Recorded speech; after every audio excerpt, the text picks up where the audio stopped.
Hi guys, and welcome back to the channel. Now today is special for two reasons. Number one, it's my birthday, and two, we're going to start building this engine for that car. So what we have under here is the block from the donor car that I bought this from. So it is the 1855cc 81mm bore size. So over here we have got Hurricane eye profile rods, and we've got the ARP 2000 big end bolts. I have got some new big end bearings. I've got Wiseco forged pistons. So these pistons are the standard 8.5:1 compression ratio. Didn't feel the need to change that, and I didn't feel the need to get custom pistons, so these will absolutely do. Standard bore size, so I've not gone over on this block. I've just had these bores rehoned. Condition was very good, so I didn't have to go up a piston size. In here we've just got the timing kit, water pump stuff. The head has been resurfaced, all cleaned. All of the valves have been lapped in already, but I do have to put that together. So under here you can see I've got some pipe cams. These are actually regrinds, and something I'm going to attempt to do, which again I don't think this has been done. This is a phase 1 head with no VVT. These are phase 2 cams which are supposed to be run with VVT, but I'm pretty sure I can put these cams in this head. I don't think I've seen anyone do that before, and I've done a few measurements and it should be okay, but I suppose we'll see. Gasket kit, obviously. So here's the standard valve springs, top hats, retainers, and over here you can see I've got a new stainless steel manifold flange, which means I will be making another manifold for this engine as well. It's going to be slightly trickier because I'm going for a twin scroll design, which means that the cylinders have to be paired in a certain order, and it also makes it difficult making the collector because they've both got to be divided. So I'll cover that separately, but you don't need to watch me make a manifold again. Maybe I'll do a little quick video, just me piecing it together and welding it up, but I'm not going to go into much detail because I've already covered that on the manifold in this car. So first thing I'm going to do is I'm going to fit all the valve stem seals, fit the springs and retainers, because the valves keep wanting to drop out, and obviously they've been lapped in order and I don't want to accidentally have them come out and lose that. So I'm going to do that. I won't be fitting the cams today or the cam cover because I need to measure all the clearances, because these are regrinds. They're actually a slightly smaller cam profile, which means that these are going to be too small, so I need to get them shimmed. I'll probably cover that in another video, and once I've put the head together, I'll be gapping the rings, putting them on the rods. I've also got these, so these are ARP main studs and ARP head studs. Now I don't think these are necessarily required for this build. Standard product would probably suffice, but I was making an order on Speeding Parts, which is where I got the pistons and rods. I decided to chuck these in as well as I was making an order and getting them all shipped across from Sweden. So there's a little bit of a debate whether these are help or hindrance. Some people say because these head bolts don't stretch like standard head bolts, they can sometimes cause the block to crack.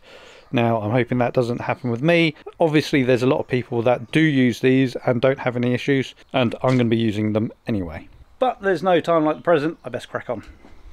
So first stage of putting the head together is to put the valve stem seals in. Now quick tip, remember to put on the spring seat washers first, because I've done that in the past, put on the stem seals and then realised I can't put the spring seat washer on because it doesn't actually fit over the top of the stem seal. So what I'm talking about is this here and this here, which is the stem seal, and that doesn't actually pass over the top because you have this metal shoulder. Might be different on different engines, but certainly on this one they don't go over the top. That means you cannot then put the rest of the head together if you've already put the stem seals on, which means you have to wait for ages and ages and buy another packet of stem seals.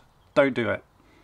So first things first, drop the spring washers over the top of the valve guides.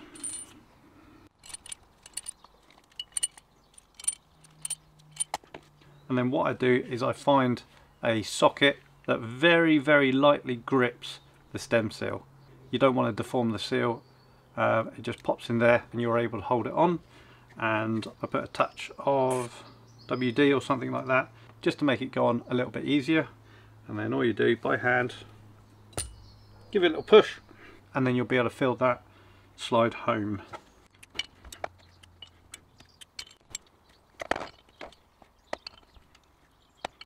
Now all the stem seals are in, I can pop in each one of the valves in order, and I apply a little bit of assembly lube to each one of the stems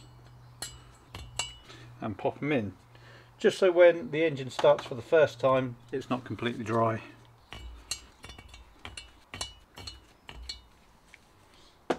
So all the exhaust valves are in now, so I'm going to drop the valve springs over the top. Once the springs are on, you want to put the retainers in. And now this is the fun part. You grab your spring compressor. Jamie, if you watch my videos, this is where your valve spring compressor went, probably about 20 years ago. I still have it. If you want to come down from Sheffield to borrow it, be my guest. So that sits over the valve and the retainer. You can press it, and now this is a fun part. So you then grab your collet. I tend to put it onto a non-magnetic screwdriver with a blob of grease to hold it in place. So you can stick it into the grooves on the top of the valve stem. Do the same for the second one, and then release the spring compressor. And that is one done. 15 more to go. So there we have it. All 16 valves have their springs and retainers in. Another little tip that I forgot to mention, if the collet doesn't stay in the valve stem, just dob a bit of grease in there and it holds it in place. So that's the head built. I do have to drop the cams in still, but before I do that I've got to measure up for the shims for the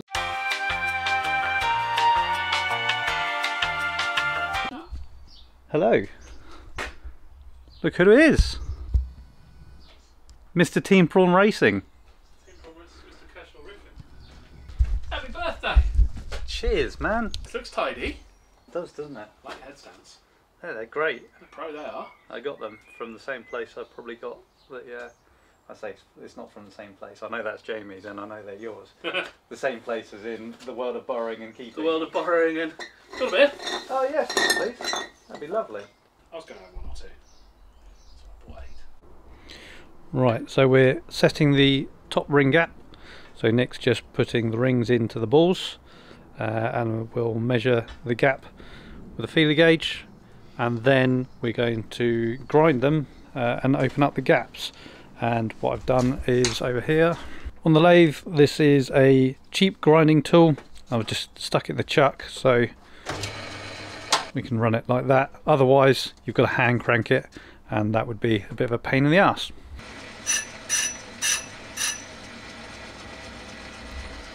How much is that supposed to take off? I don't know. No idea. We'll measure that, shall we? Chuck it in. Who's in the blue car? Oh. Is it? Afternoon. Right. This is a Clioist. It's got a Honda engine. How you doing, mate? Yeah, not bad, you? Yeah, good to see you. Well, that's massive now. So we've gapped first 3 rings. I've now let Nick loose to do the final one. So this is the one that's going to be blowing. But you may notice I've got some shims in here, and what they're actually made out of is a feeler gauge. I think it was a 0.8mm feeler gauge, stainless steel, and these are basically tapped into the gaps in between the cylinders here, because normally there's a little gallery that sits in there, and what tends to happen is on high horsepower applications it can crack there because there is no support. So these are tapped in, and I've actually got them on this engine in here, which is the weaker engine, and that has obviously survived 2.5 bar boost, so hopefully this helps this block as well. Right, so each one of these rods has got a piston on it. Took us a little while to get the rings on there, get all the orientation right, but we worked it out in the end. So they've all gone in there, all the rods, and we've just flip the engine over because we've got to drop the crank in there, fit the ARP main studs, and then we can get the rods connected to the crank, and that's pretty much bottom end done. Go Andy, you can do it! We've got a bit of a crowd now. Got an audience. So obviously you saw Nick arrived. Paul Crowder, he's here. He's building a K20 Clio. This is Will. You've met Will in a previous video. Fuck. And Ian out there, Will's dad. So, all right. So let's crack on. Go. Round. Yeah. All right. So the mains are in and lubed, and the crank is clean. So we just got to drop this in.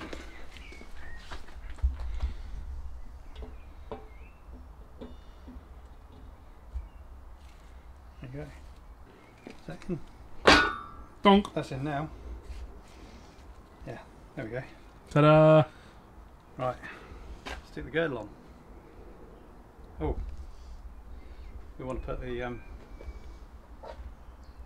studs in first, obviously. Oh, is it stud, not bolt? Yeah, got studs. Sweet. ARP studs. Let's pop them in. Cool. So the ARPs are going in. We've read this thoroughly, and we've decided that we're going to thread lock them in. And I'm guessing they go to 80 Newton meters, but that's pretty much all I can understand on this. This one's unhappy about whatever you just said. Yeah, that's fine. Terrified of it. That's fine. Okay, so it's worth noting at this point we've forgotten to fit the oil squirters, so I've just dug through my bag of bits and I've actually labelled up all the bolts that came out the engine, and sure enough I've bagged up the oil squirters, so they're going to get cleaned up and go back in there. So there we are, proof that we did actually put the squirters in there. So the crank is all lubed up and we are ready to put the girdle on, but what we need to do is put some sealant onto there before we drop it on top. Either way around, it doesn't really matter. It's that one, isn't it? Cool.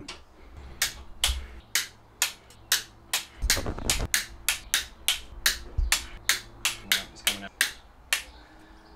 Seems like a waste of time. Got to do that again now.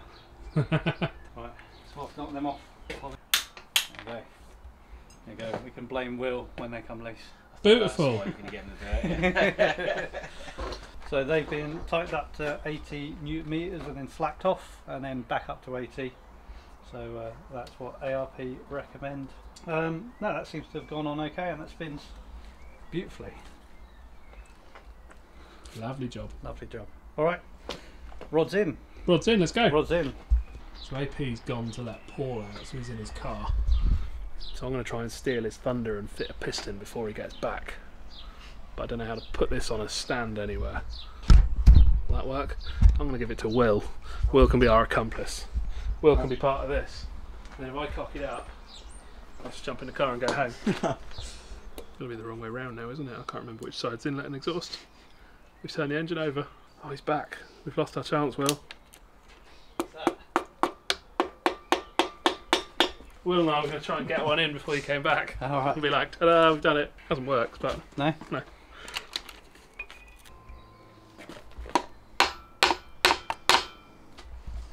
There we go.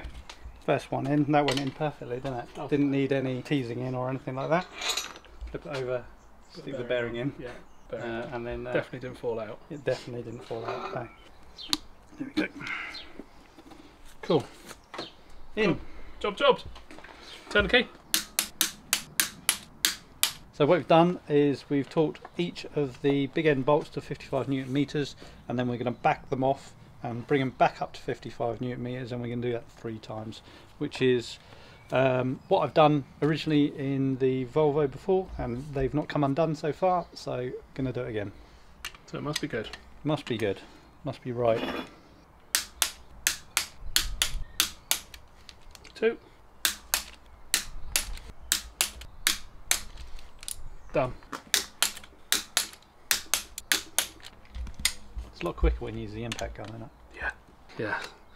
I wish I had an impact gun like Ilya. Glad you said it. I can keep it in. Yeah. How many Duggars is 167 foot-pound? That's it. Jobbed. Jobbed. Bottom end. Built. There we go. Engine nowhere near finished, but yeah, it's done. Turn the key. Yeah. At least we got to the point where you can take photos for Instagram. That is more That's basically the point that you need to get to. More important. And there we go. That is a completely forged bottom end. So we have got the Wiseco pistons, the Hurricane rods in there. That's the bottom end pretty much done. All I've got to do is bolt the ancillaries on, like the oil pump on the front here and the water pump, little bits like that. Get the engine completely together. Just got to get the shims for the cams, and then the head can go on the block, and then the engine can go in the car. Obviously I've still got to knock out the manifold on it, but hopefully that won't take too long. I always say that, but hopefully not. Really productive day. Thank you to Will, thank you to Nick, thank you to Paul who came over. It was nice having people over like the old days for a bit of company. Doesn't normally happen. As you know, I'm normally in here at the dead of night, so no chance of people coming around then. But we got quite a lot achieved. And finally, massive thank you to my wife who asked me what I wanted to do on my birthday, and I said I just want to spend the day in the garage, so she took the kids out for the day, which was quite nice, I'll be honest. I love my kids, but sometimes they are arseholes. If you're a dad, you know exactly what I mean. Anyway, if you've enjoyed this video, please hit the like button, subscribe if you haven't already done so, and if you've got any questions, please drop them in the comments below, and I will see you in the next one. Cheers. Are there any thrust bearings we should have put in? There weren't any thrust bearings at all. Maybe that's a problem. Take two. Can't really see that because of the light. There's nothing to see anyway. No, because they're not in there. Oh! I was going to say, you probably We haven't dropped a bearing in it. Yeah. Russian.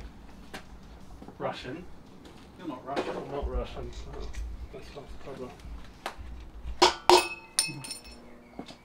There's the shell. I'm good at this.